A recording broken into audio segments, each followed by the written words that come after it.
Guys, alas 2 na ng hapon dito and ipapakita ko sa inyo kung gaano kadami ang tao ngayong January 3.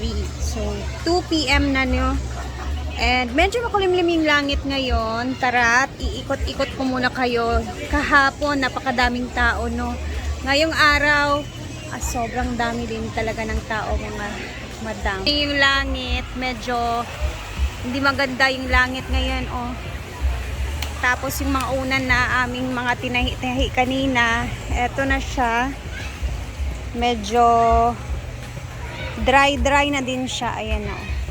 Pinagtatahi talaga namin yan lahat, guys. May iba nandun. And dito tayo magsimula sa waiting area kung saan. And sila pa luma-luma, hindi pa din sila tapos, guys. Kasi sila yung nakatoka talaga sa labahin. Dito banda, may mga tao pa din. Ayan, busy pa din talaga sila. Mga towels and mga bed sheets naman yung inaasikaso nila. Habang dito naman, timing kami kanina, katapos namin pagtahi-tahi dito. Ayan, dito may nag-rent na din sa waiting area. And dito naman tayo, ayun, napakadami pa ding tao. Pakita natin sa inyo yung ganap naman dun sa function hall. Puno-puno din dito, oh. May mga tao pa din sa ilog, no? Marami pa ding naliligo. Ayan, may mga tao. Halos lahat ng cottages, meron namang nakarent mga madam. Diba? And may mga ilan-ilan din sa A-house. Ngayong araw kasi is fully book ang A-house, guys. Kaya din inayos namin ang mga unan kasi gusto namin maganda. Gusto na ni madam na okay na yung maulang puti ng babae doon. Okay na yung una. So habang may pinapanday dito sa function hall, may mga tao din naman dito na nakatambay. Ang dami pa rin tao. More swimming. Hello. Enjoy. Diba? Kahapon, ang daming bata kahapon. Ngayon, ang dami pa ding mga bata.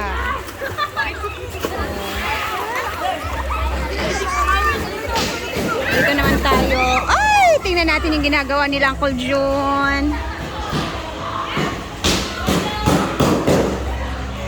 Ito na yung cabinet sa loob kung saan lalagyan ng mga gamit ni Brenda.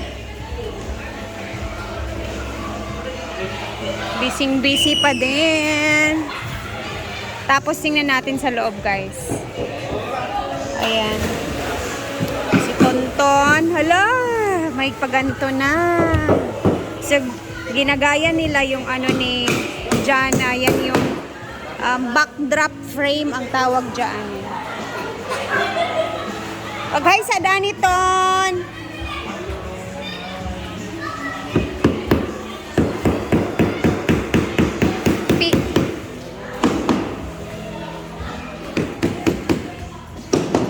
Manda ka dyan na may ganito na si Brenda. Si Uncle. Tingnan natin. Ay, meron pa dito yung nagawa nila kahapon. Hala ka, wow. Mga matataas niyang boots is yung wig doon kasi kasi tataas. Ilalagay yung wig. So at least hindi ka na magkakalkal, no? Diretso ka na. May isa pa diyang cabinet daw, sabi niya. Para sa mga gown. Hanger. Kailangan nakahangar. Sa loob, meron din. Dito, For the utensils. Hala! wine glass, yung mga plato nasa baba. Dito yung mga sandok, yung mga kutsara tinidor, yung mga tray. Parang nasa ganun siya kalat. Tapos makikita na agad-agad, diba? Kung ano yung nawawala. Kasi, ino-note mo na rito. Lalagay mo na tray, dyan. 10. Ang kutsara tinidor, ilang pares. Ang wine glass, 10 piraso. So, pag binalik nila, kailangan sa Ba't parang ano siya? yan na ba yan? Ay, didikit pa yan. Bongga. Tapos ito, lalagyan pa. Dito, hanggang dito. Diba? At least hindi ka na mag-aano. Mas mabilis na siya makikita yung unahan. Eh, yung mga pang-decor sa taas. Pasok ka doon, kunin mo yung pinggan. Yung mga pinggan nandito. At saka malawak pa siya guys. O pwede pa dito lagyan pa ng... Kahit lagyan pa ng... Ano lang natin dito na part. Ano pa ilalagay ni Madam. Kasi ang dami talagang gamit guys, mga utensils. And nandito na din yung mga iba pang ding gamit. Kasi dito ilalagay pa yung cabinet na isa. Tsaka dito pa. Ayan na si Ma'am Shiji. Sa mga boots. Tsaka dito na yung mga pinggan guys. Ito pa yung mga floral, mga bulaklak, mga pang decoration. Doon yan sa loob. Ito yung mga ganito. Tsaka ang dami pang ganyan doon, di ba? Yan, mga ganito ba? Tapos meron pa siyang plano din dito daw na basta makikita niyo soon. Open siya. Ay, yung mga open. Parang entrance sa Galing stage likod. na, galing Hindi sa na galing likod. sa... Ayan o, lalaki kasi nito. Ayan, mga boots ni Ma'am Shiji. Ba't dito nagamit? Ay, sa ano na to, no? Last, pang-decor ano din yan? ito. Pasko. Actually, pwede naman i-display sana to. Yan na ayaw ito. Baka ayaw niya rin Christmas tree.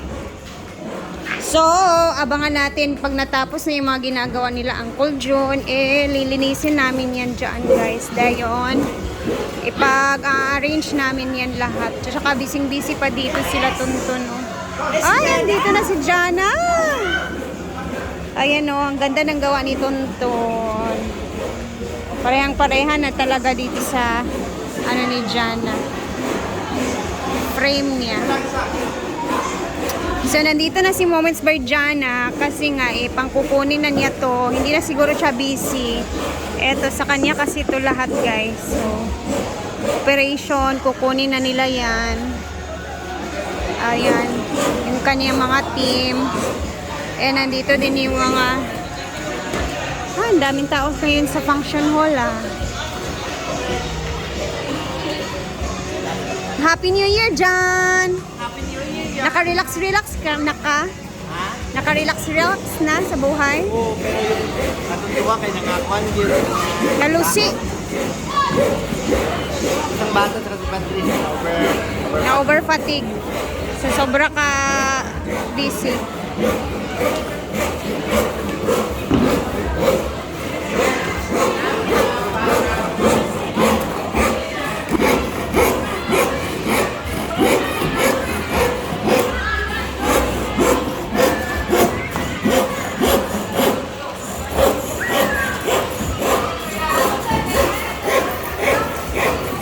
Gabi guys, no, busy pa din. Ay, ewan ko ba kung ano naman yung next dito. Yun nga, nabasa ko yung comment na, di ba sabi ni Brenda, yung kanyang New Year's resolution, or gusto niya bago sa sarili niya, makapag-ipon na, wala na masyadong gagawin. Siguro last na talaga to guys. Kasi eto, nakaplano na kasi talaga to. So, siguro after neto, wala na siyang gagawin na gagastusin pa dito sa function hall or sa farm. Alam niyo naman, malalaman din naman natin kung may ipapagawa na naman siya or ano na naman ba yung maisipan niya. Yan na, may takip na. Happy ending story. Wow. So, tingnan natin ngayon kung saan to nila ilalagay pagkatapos.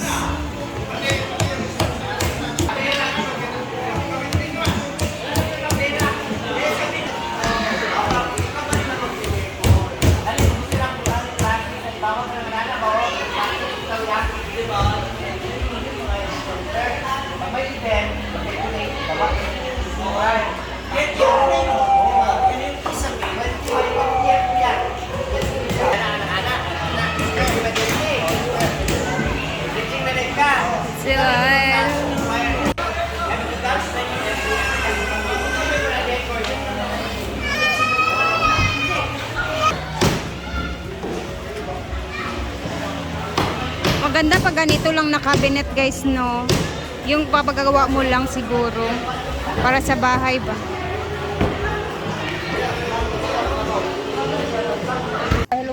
naman na ako din ginagawa. Tulungan ko na si Jana dito sa pagligpit ng mga bulaklak niya.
Okay.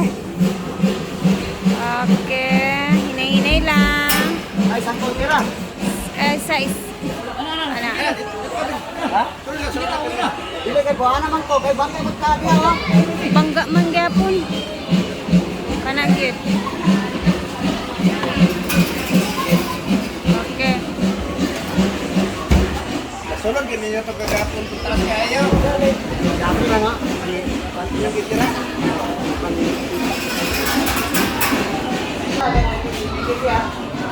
Na, bigyan eh. Buha gini.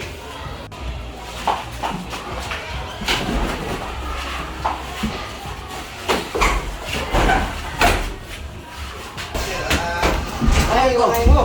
Ha? Oh, sige, balik mo dito. Dugay na. Lipin, balik mo dito.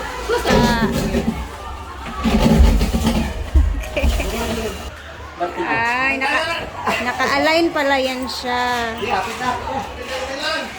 Ha, tangalo na ni. Tangalo na taran. Dapat ganyan talaga siya.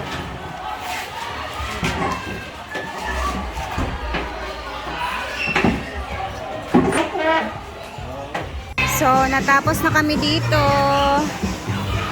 Ayan na. Dito na yung mga ano ni Jana, guys.